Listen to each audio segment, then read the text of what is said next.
Hello once again to the Skyborn Chronicles devlog, where I show you the current progress of my indie game currently in development. First of all, I'd like to thank all the 618 viewers of my videos and shorts over the last 28 days. Unfortunately, 96.2 of you haven't subscribed yet. So without wasting more time, this is just a short reminder that a totally free subscription for my channel helps me to grow on YouTube and reach more people interested in game dev topics generally, and maybe some steampunk adventure fun like Skyborn Chronicles.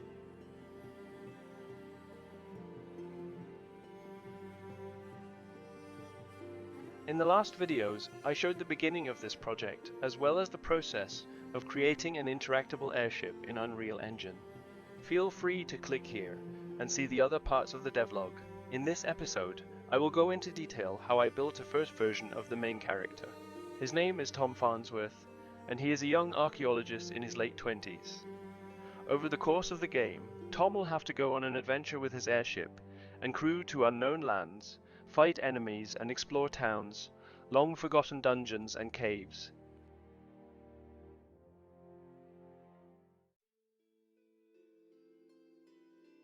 To create a character from scratch, I used a tool called MakeHuman.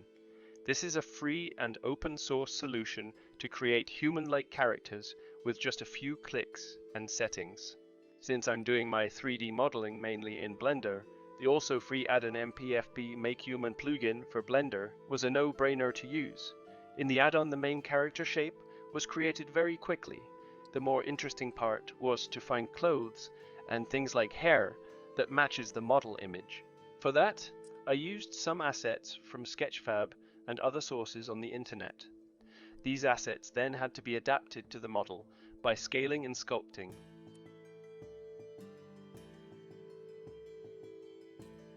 A huge part in character creation for 3D engines is the rigging part. With that, you assign the static mesh to a skeleton, called an armature, and make it able to move with the bones of the skeleton. Since I'm not experienced in rigging a whole new character, I had to do some research in the first place. I then came across a solution called UFE2, which is a Blender add-on. The main idea is that characters rigged with Rigify, another good and built-in Blender rigging add-on, can be converted to the Unreal Engine skeleton in an easy way. Unfortunately, my results with UFE were not good, and I encountered some technical problems. Mainly that the mesh did not move with the armature, and I had no clue what was going on. Since I just wanted to attach my character to the Unreal Engine 5 rig, I then found another solution which does exactly that. It's called Game Rig Tools. With this nice Blender add-on, I was able to import a game-ready Unreal 5 rig, simply attach my character mesh, and that was it. No fiddling around with Rigify or anything else. I then adjusted the automatic weights a bit for the head, and applied the weights of each bone to the clothes so that they also move nicely with the armature. As the rig was ready, it was time to get the character moved nicely in Unreal.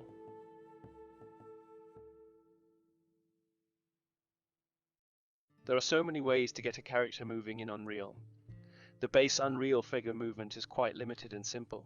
Since my game should have some adventure vibes in it, I needed some system that already had mechanics for climbing, vaulting and so on in place. For that reason, I decided to use the advanced Locomotion system built by Caleb Longmire, who works now at Epic Games on the Unreal Engine 5. His system is a quite complex locomotion system that was made free at some point, but this was not the end of my search for an already implemented system. I then discovered another guy, Jacob, who took Caleb's work on ALS and improved it even further. His interaction with ALS system is available on his Patreon. With this pack, I have all needed interaction to build an adventure game, mechanics similar to Tomb Raider or the old Indiana Jones games. Here is a short demo of the possibilities with IWALS. After adding IWALS to my Unreal Engine 5 project, I could quite easily add my character mesh to the system by selecting it as the visual mesh in the blueprint. My character was rigged with the correct bone hierarchy for the Unreal Engine 4 rig.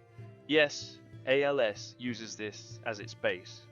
It's not 100% perfect yet, but good enough for now to continue developing more important features.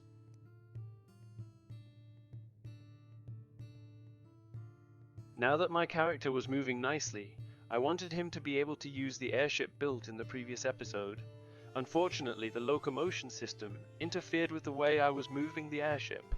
I had to do some slight adjustments, which I had to figure out by trial and error. Firstly, disabled the collision, the character itself as well as several child components it has, because these would collide with the airship mesh. The result of this was that the airship was pushed around like crazy after entering it. At first, I thought that I could disable the collision for each element individually, but in the end, it was just the problem that the collision channels were incorrect. I added new channels for both the airship and the port before. That were the channels I also needed to set to ignore for the meshes of the locomotion system. Secondly, I had to disable the event tick for the whole character blueprint, because otherwise the movement system would do all its magic movement things while the character was attached to the airship after possessing it. After doing these changes, everything worked as intended. We have reached the end of Devlog 3 for Skyborn Chronicles. In the next episode I will tackle a basic dialogue system so that the player can interact and talk to NPCs in the game world. One other next step is to build an overworld map system to change locations in main. I hope you enjoyed this devlog. As mentioned in the beginning, please consider to like, comment and subscribe to show me that you are interested in my small indie project. Thanks and see you in the next one.